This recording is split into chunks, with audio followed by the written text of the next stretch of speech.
Franck Ferrand raconte sur Radio Classique.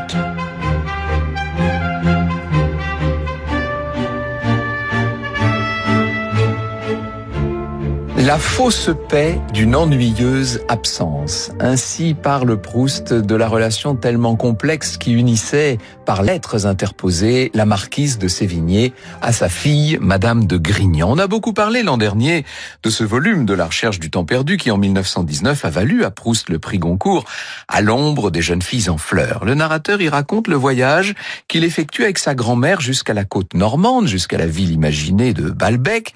Ils sont en compagnie d'une voyageuse virtuelle, littéraire, puisque la mamie, si j'ose dire, est une lectrice inconditionnelle de Madame de Sévigné. À l'époque, il y a 100 ans, ce n'était ni rare ni exotique. Marie de Rabutin-Chantal, marquise de Sévigné, faisait partie des références familières des amoureux d'un certain esprit français, constitué de légèreté, de sincérité, d'élégance vaguement bavarde, ce qu'on pourrait appeler peut-être tout simplement l'esprit Sévigné. Permettez-moi pour nous accorder, pour accorder nos violons, pour nous mettre dans l'ambiance et pour donner le la, permettez-moi de vous lire l'extrait d'une lettre assez fameuse de Madame de Sévigné où tout son esprit et tout son humour, car c'est le terme que nous employons aujourd'hui, transparaît. Nous sommes le 22 juillet 1671 et la lettre est adressée à Monsieur de Coulanges depuis les Rochers, qui est le château familial.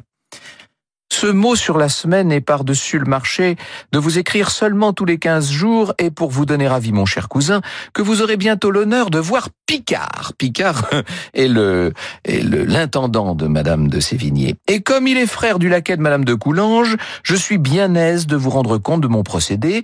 Vous savez que Madame la Duchesse de Chaulnes est à Vitré. Elle y attend le duc son mari dans 10 ou 12 jours avec les États de Bretagne.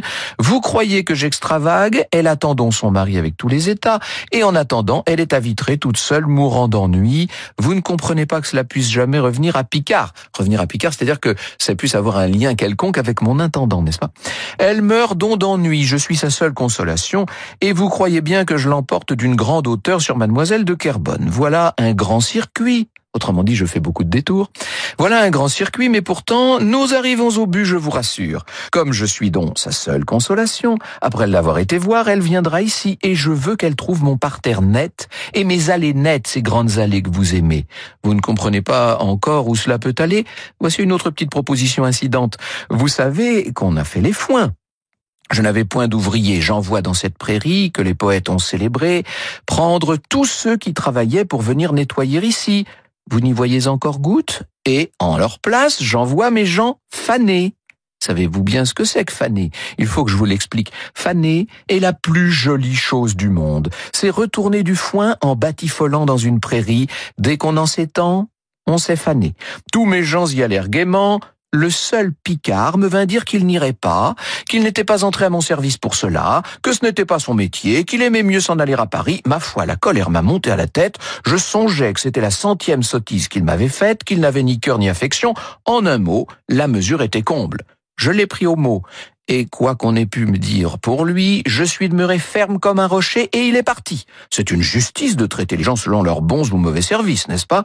Si vous le revoyez, ne le recevez point, ne le protégez point, ne me blâmez point, et songez que c'est le garçon du monde qui aime le moins faner et qui est le plus indigne qu'on le traite bien. Voilà donc l'histoire en peu de mots. Pour moi, j'aime les relations où l'on ne dit que ce qui est nécessaire, où l'on ne s'attarde point ni à droite ni à gauche, où l'on ne reprend point les choses de si loin. Enfin, je crois que c'est ici, sans vanité, le modèle des narrations agréables. Franck Ferrand sur Radio Classique. Madame de Sévigné savait comme personne raconter les petites choses du quotidien. Elle savait faire partager les hauts et les bas de ce que son cœur lui dictait d'une certaine manière. Elle avait été à rude école, cette petite fille, parce qu'il faut vous dire que très tôt, elle avait connu toute une avalanche de catastrophes. C'est Claude Arnaud qui racontait que dès l'âge d'1 an, elle avait perdu son père dans un duel. À 7 ans, une maladie avait emporté sa mère, donc elle était devenue orpheline. À 10 ans, elle n'avait plus qu'une grand-mère et la grand-mère en question n'était autre que Sainte Jeanne de Chantal, s'il vous plaît. Une grand-mère un peu lointaine, mais qui en même temps lui a permis de s'épanouir, et elle a appris tous les arts agréables, non seulement danser, chanter, mais aussi bien sûr cet art de la conversation dont elle va immortaliser tous les traits dans la correspondance que vous savez.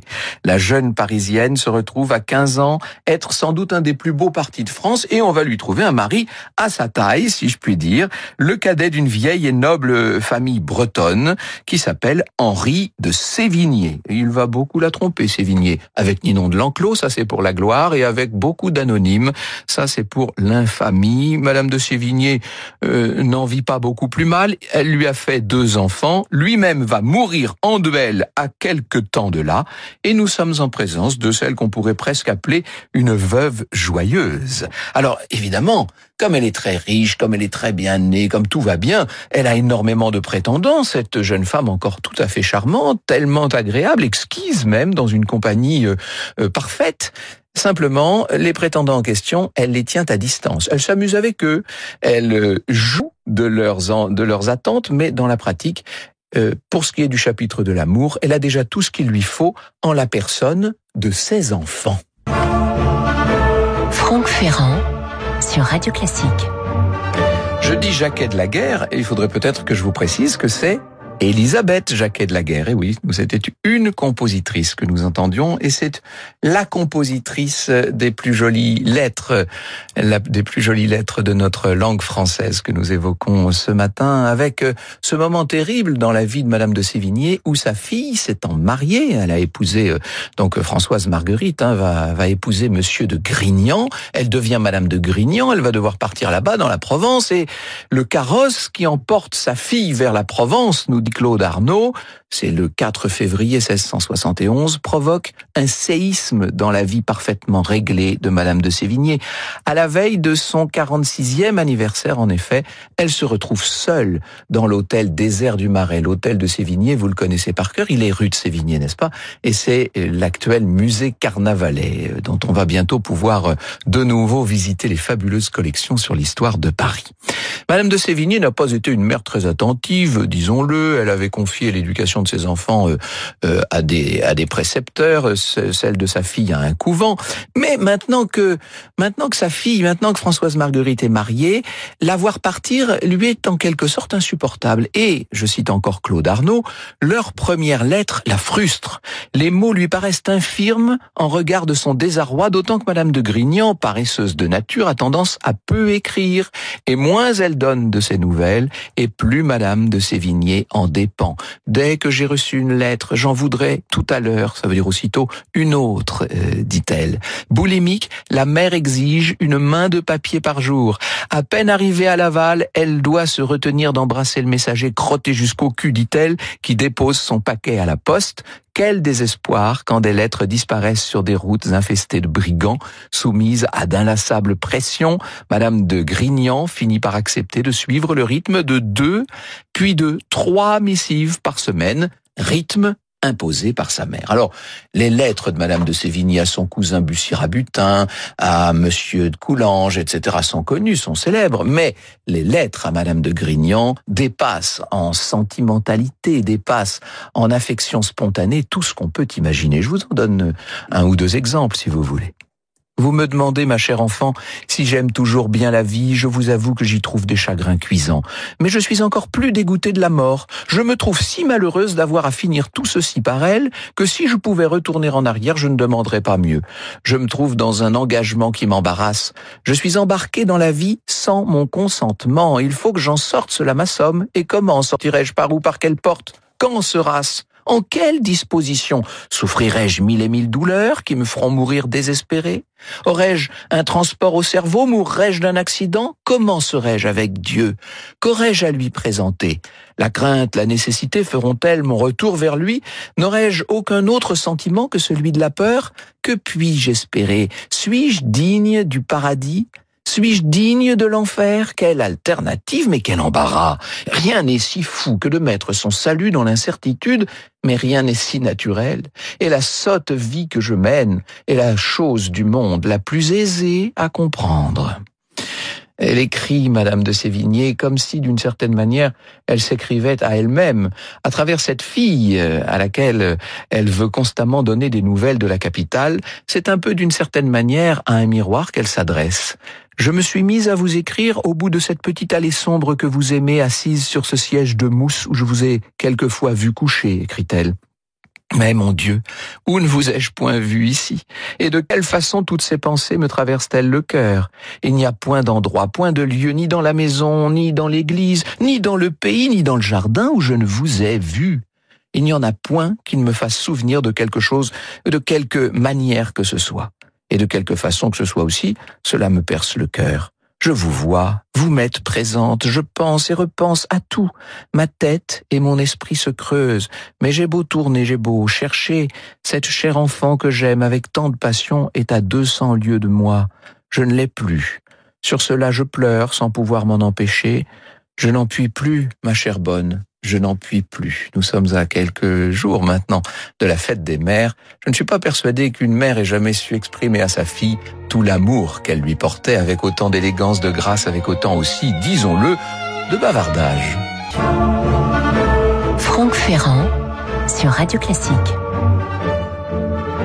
Alors, je vous lis les lettres de Madame de Sévigné comme si elles nous étaient arrivées entières, intactes, bien classées dans un bon classeur. Non, non, pas du tout, ça n'est pas ce qui s'est passé.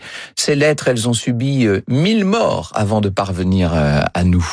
Dès l'année de la mort de Madame de Sévigné, on est donc au milieu des années 1690, dès 1695, 5 de ces lettres à Bussy-Rabutin sont publiées par le fils de Madame de Sévigné. On peut pas dire qu'elles aient énormément d'écho. Et puis l'année suivante, un philosophe qui s'appelle Bell va saluer l'édition d'une centaine de missives qui sont toujours adressées à Bussy-Rabutin. En fait, c'est Cels de Bussy, c'est le fils de Bussy-Rabutin, qui est abbé par ailleurs, qui va publier ces premières lettres. Près de 150 lettres à Madame de Grignan sont éditées 30 ans plus tard, après que la petite fille de la marquise, Pauline de Simiane, qui donc est la fille de Madame de Grignan, tout simplement, après que Pauline a opéré dans les lettres de sa grand-mère des coupes que nous dirons claires. C'est incroyable. Elle veut absolument que sa grand-mère soit un modèle de pureté, de moralité, et donc elle enlève des phrases entières, elle change l'ordre des paragraphes. Enfin, là, malheureusement, il y a beaucoup de caviardage. Et en dépit de cela, l'extraordinaire sève qui nourrit les lettres de Madame de Sévigné donne un succès littéraire, un succès qui va encourager une autre édition, et puis encore une autre, etc. Pauline de Simiane, lorsqu'elle meurt, demande à son gendre de détruire tous les originaux de Madame de Sévigné. Ça, c'est terrible. C'est un véritable holocauste. C'est un ordre que le gendre va faire exécuter lui-même par un jeune cousin avant de mourir. Je cite à ce propos monsieur Gérard Gailly qui avait préparé l'édition des lettres de Madame de Sévigné dans la Pléiade. De 1754 à 1818, les éditions pullulent, reproduction de plus en plus fautive de l'édition Perrin qui a été le grand succès du XVIIIe siècle. En 1756 paraissent, d'après une copie, les lettres haletantes sur le procès Fouquet. En 1773, les lettres au président de Mousseau, celles-ci de texte pur. En 1814, le poète Millevoye présente d'ailleurs à ses mâles 67 lettres au Guiteau, dont les originaux se voient toujours au château des Poisses en Bourgogne. Quelques broutilles encore, et nous arrivons à la première grande édition Montmerquet, qui est celle de 1818, donc on est en pleine restauration. Il nous faut quand même, dit-il, rebrousser en un point dramatique. Castellane Esparon ne s'était pas pressé d'exécuter le sermon funèbre accordé à sa belle-mère. Donc sa belle-mère était Pauline de Simiane. Il attendit presque 50 ans jusqu'à la veille de mourir, où il commanda à son jeune parent Castellane Saint-Maurice de jeter sous ses yeux dans les flammes toute l'écriture de Madame de Sévigné. Quelque résistance qu'il fit, le jeune homme dut s'exécuter. Cette chose monstrueuse et criminelle eut lieu en 1784. Alors, On va encore publier les lettres. C'est le professeur Capmas qui, en 1873, chez une simple marchande de meubles à Dijon, comme ça, dans une brocante, disons les choses, va trouver une copie manuscrite des lettres qui avaient été effectuées entre 1715 et 1719 au château de Grignan. Ce sera très utile, ça, au moment où Roger Duchesne, plus tard, établira l'édition de la Pléiade. On estime que Madame de Sévigné a écrit environ 900 lettres à sa fille Madame de Grignan durant les 23 ans qui ont suivi leur séparation. 764 ont été conservées, les autres manquent, notamment celles adressées à Madame de Lafayette, au cardinal de Rais ou, encore une fois, au Coulanges. Franck Ferrand sur Radio Classique. Allez, pour la route, si je puis dire, la plus célèbre de toutes les lettres de Madame de Sévigné, mais je sens que si je ne vous en lis pas un extrait, certains d'entre vous continueront cette journée frustrée, et ça, ce serait dommage, parce que nous attaquons la semaine de bonne façon, en bonne compagnie, n'est-ce pas ?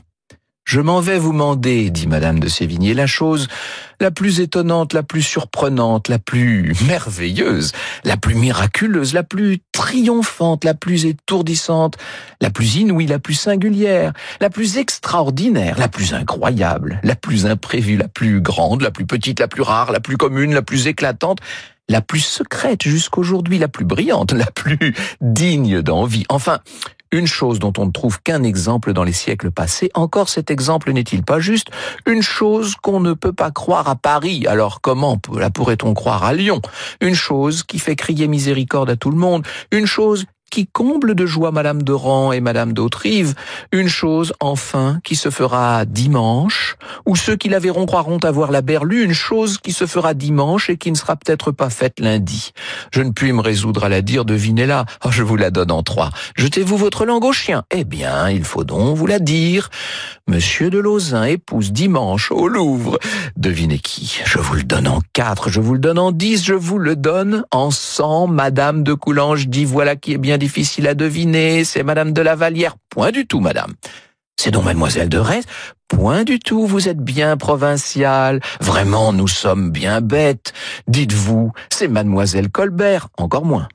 C'est assurément Mademoiselle de Créqui? Vous n'y êtes pas. Il faut donc à la fin vous le dire, il épouse dimanche au Louvre, avec la permission du roi, Mademoiselle de... Mademoiselle, devinez le nom, il épouse Mademoiselle, ma foi jurée, Mademoiselle, la grande Mademoiselle. Mademoiselle, fille de feu monsieur, Mademoiselle, petite fille d'Henri IV, Mademoiselle de Dombes, Mademoiselle de Montpensier, Mademoiselle d'Orléans, Mademoiselle, cousine germaine du roi, Mademoiselle, destinée au trône, Mademoiselle, le seul parti de France qui fut digne de monsieur. Voilà un beau sujet de discourir. Alors si vous criez, si vous êtes hors de vous-même, si vous vous dites que nous avons menti, que cela est faux, qu'on se moque de vous, que voilà une belle raillerie, que cela est bien fade à imaginer, si enfin vous nous dites des injures, nous trouverons que vous avez raison. Nous en avons fait autant que vous. Vous écoutez Radio Classique.